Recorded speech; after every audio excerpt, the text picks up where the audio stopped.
Rádio Sombria FM.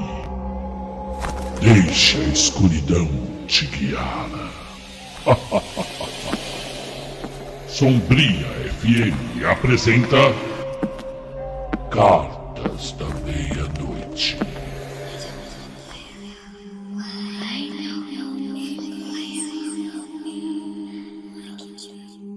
Larari, larará, que quem vos fala é Mário Saudade. Diretamente da noite mais sombria do universo, aqui na Rádio Sombria FM, a voz da escuridão, trazendo a vocês mais uma Carta da Meia-Noite.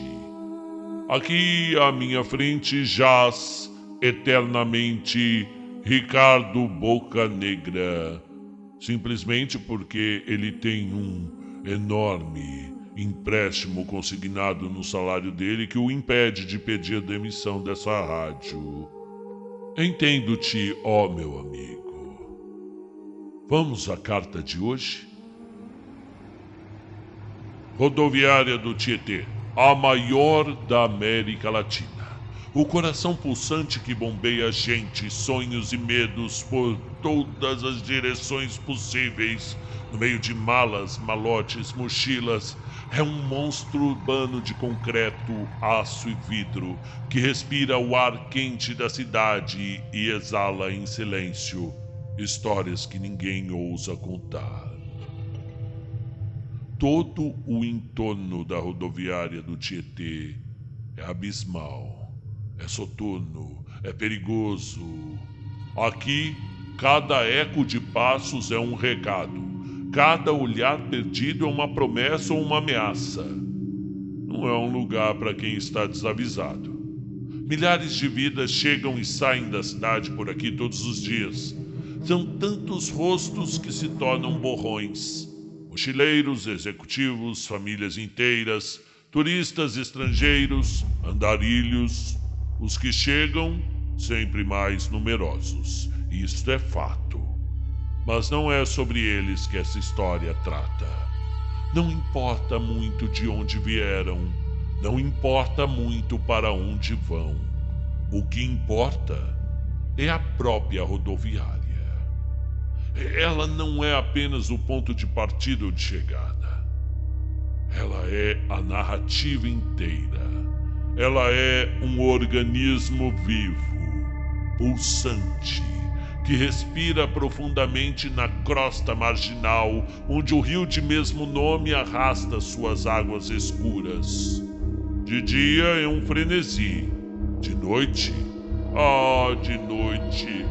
de noite ela se transforma.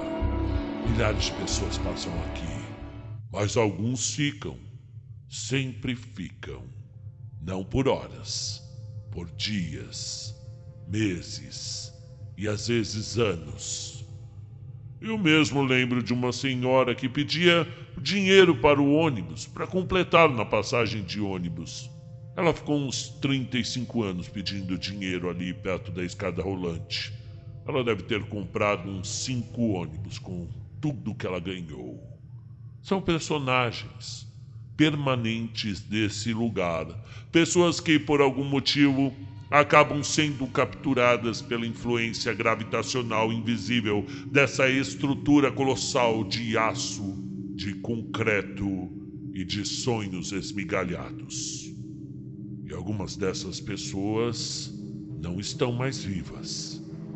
Tu já andaste pela rodoviária do Tietê de madrugada? Ah, meu amigo, é bem diferente. Durante o dia, há ilusão de segurança. Luzes fortes, guardas uniformizados, vozes no alto-falante anunciando destinos. Mas de madrugada, quando a maioria dos ônibus já partiu, a rodoviária se encolhe. O som dos passos ecoa demais. As sombras se alongam. A arquitetura gigante parece mais fria.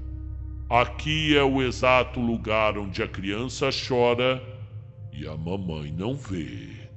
Os banheiros são perigosos. Já são perigosos durante o dia. À noite, os corredores são perigosos, as escadas rolantes são perigosas. Eu não aconselharia ninguém a dormir tranquilamente em um banco desses, por mais que a viagem seja longa e o corpo implore por descanso.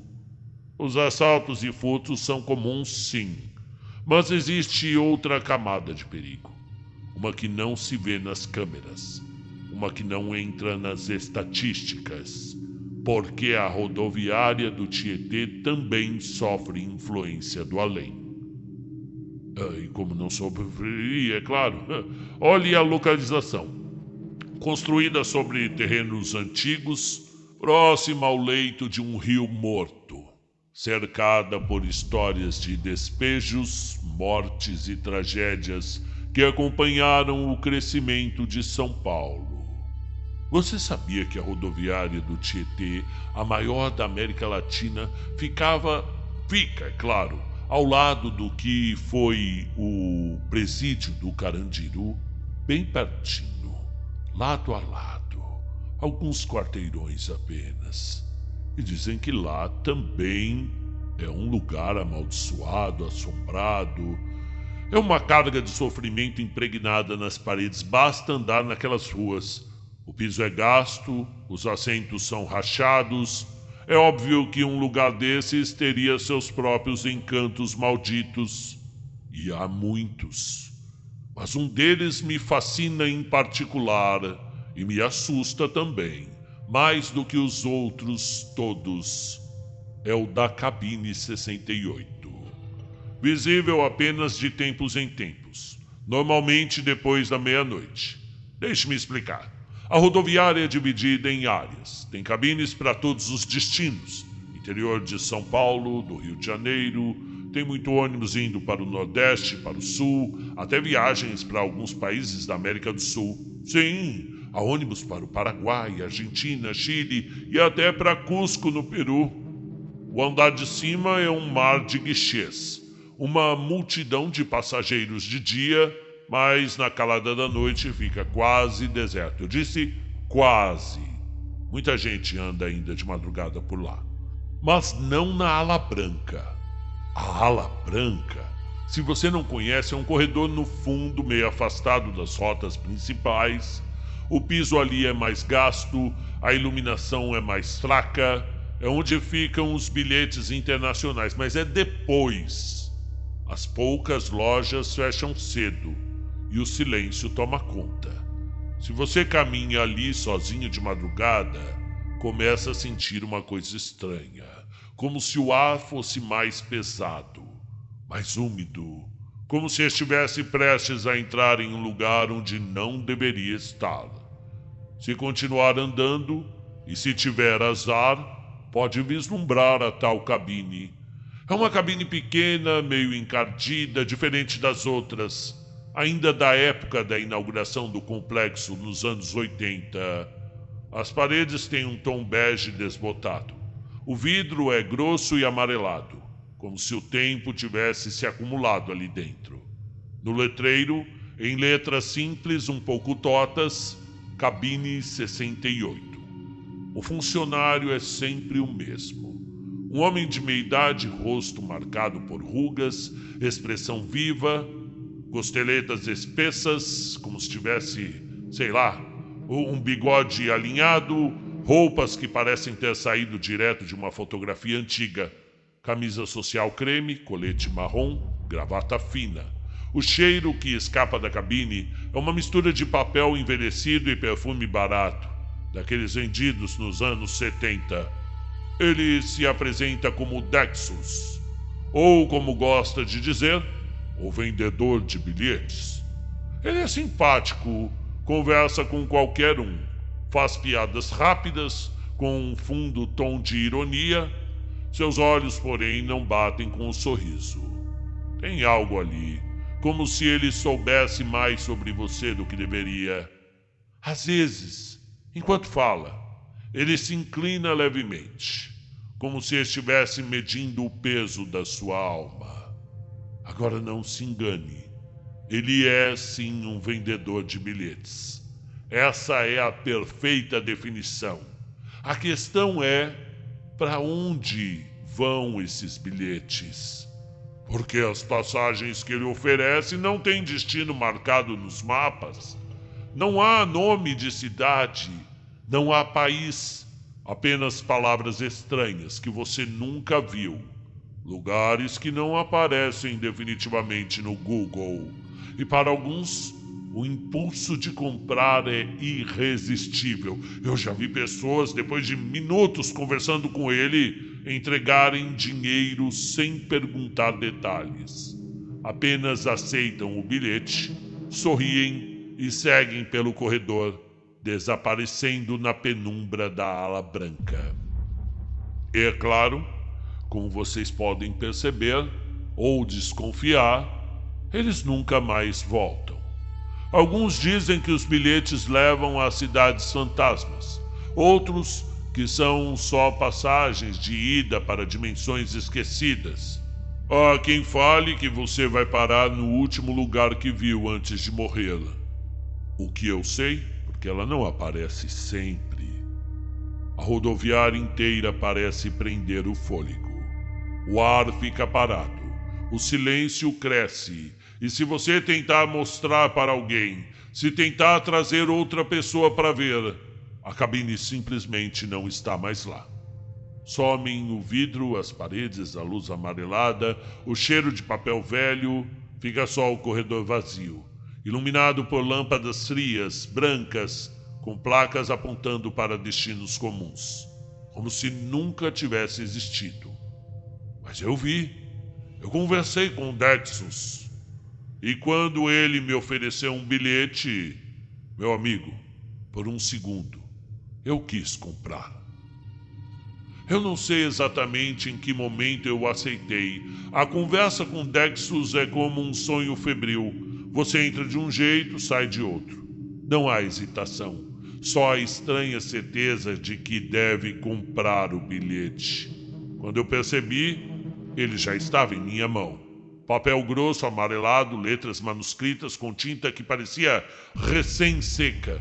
Não havia nome de destino, apenas plataforma 33, meia-noite 45. Dobrei o papel e senti um arrepio percorrer a minha espinha. Desci as escadas rolantes quase sozinho. O eco dos meus passos se misturava ao ruído distante de um ônibus acelerando. A plataforma 33 fica no fim de tudo, perto das docas de carga, onde a iluminação era mais fraca e a presença humana mais rara.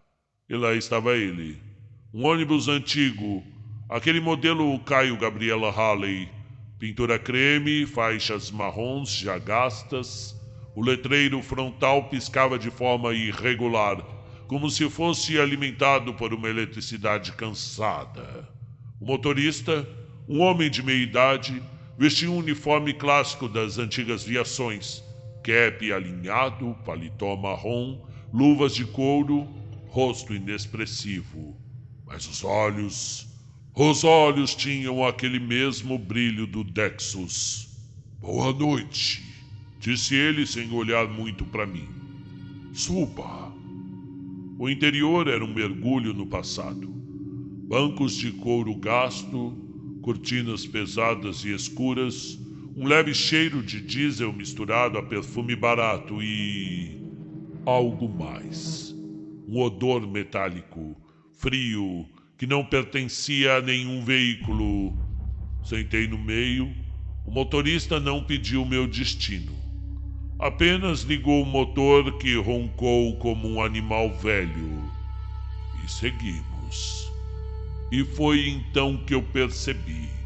A viagem podia ser para onde ou para quando eu quisesse. Eu não sei explicar como, mas a certeza se instalou. A imagem do momento que eu queria revisitar veio à minha mente com força. Uma noite específica, um erro que eu carregava desde a juventude. Eu queria voltar e impedir aquilo. O ônibus parecia sentir meu pensamento. A paisagem pela janela se distorceu. As luzes se alongaram como fios de ouro e depois se apagaram. Eu fiquei imerso num breu que parecia líquido. Quando a claridade voltou, eu estava lá, no dia, no lugar. Eu sabia que era real porque o cheiro, o vento, a temperatura, tudo correspondia à memória. O mundo não era uma reconstrução, era o próprio mundo, reescrito para aquele instante. E eu consegui. Sim, eu consegui. Eu impedi o erro. Mas, meu amigo, a conta veio.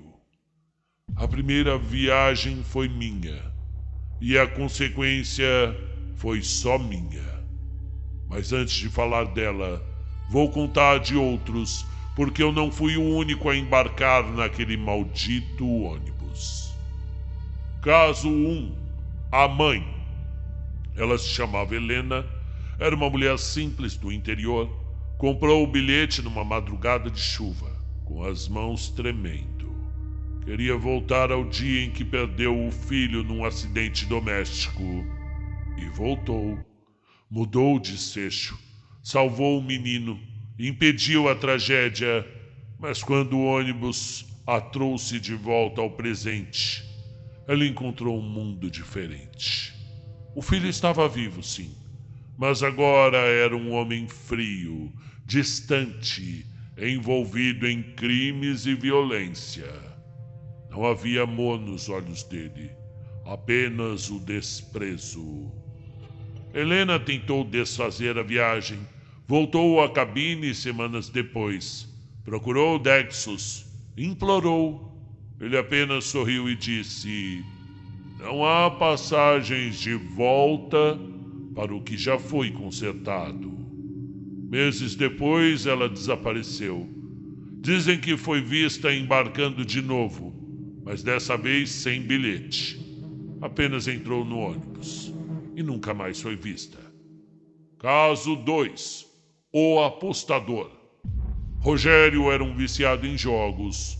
Perdeu tudo numa noite só. Perdeu casa, carro, família. Quando conheceu Dexus, estava a ponto de enfiar uma bala na cabeça. Pediu para voltar a 2 dias antes do desastre. E voltou. Fez apostas certeiras. Ganhou dinheiro. Mudou o rumo. Virou um rico da noite para o dia. Mas o presente para o qual voltou estava distorcido.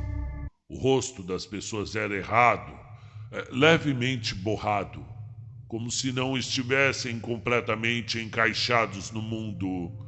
E todas, sem exceção, sabiam seu nome. Sabiam onde ele morava e o perseguiam.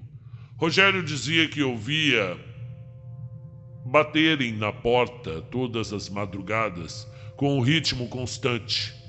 Ele nunca abriu, até o dia em que abriram por conta própria.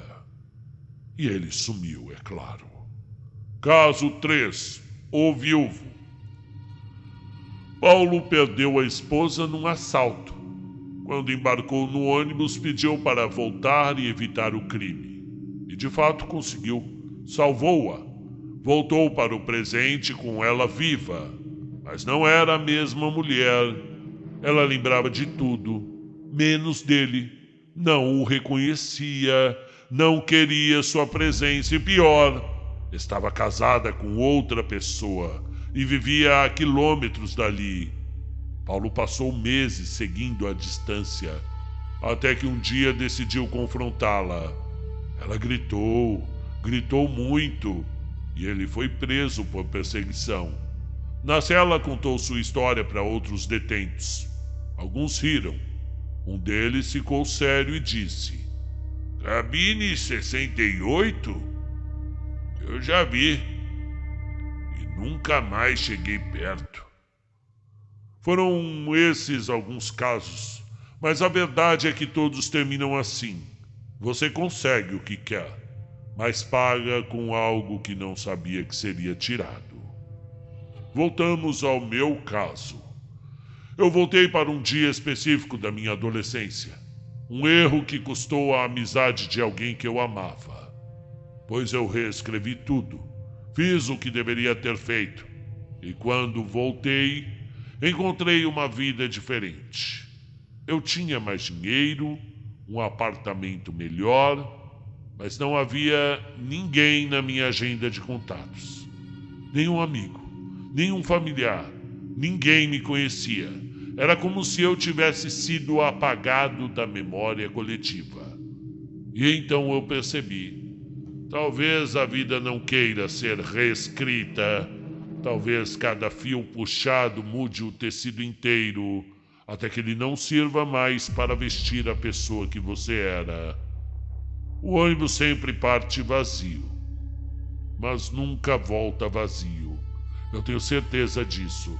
Às vezes, quando passo perto da plataforma 33, sinto um cheiro de diesel antigo e vejo o brilho metálico das janelas do Halley refletindo uma luz que não existe mais ali. Eu juro mesmo, por um instante, eu ouço a voz de Dexus, quase um sussurro. Mais um bilhete? Não compre, não aceite, não olhe muito tempo, porque se você olhar, ela vai olhar de volta e você não vai conseguir sair sem o bilhete. A tentação é muito grande. E aí, meu amigo? O seu destino não estará mais nas suas mãos. Essa foi a minha história. E você? O que acha disso tudo? Boa noite e até a próxima.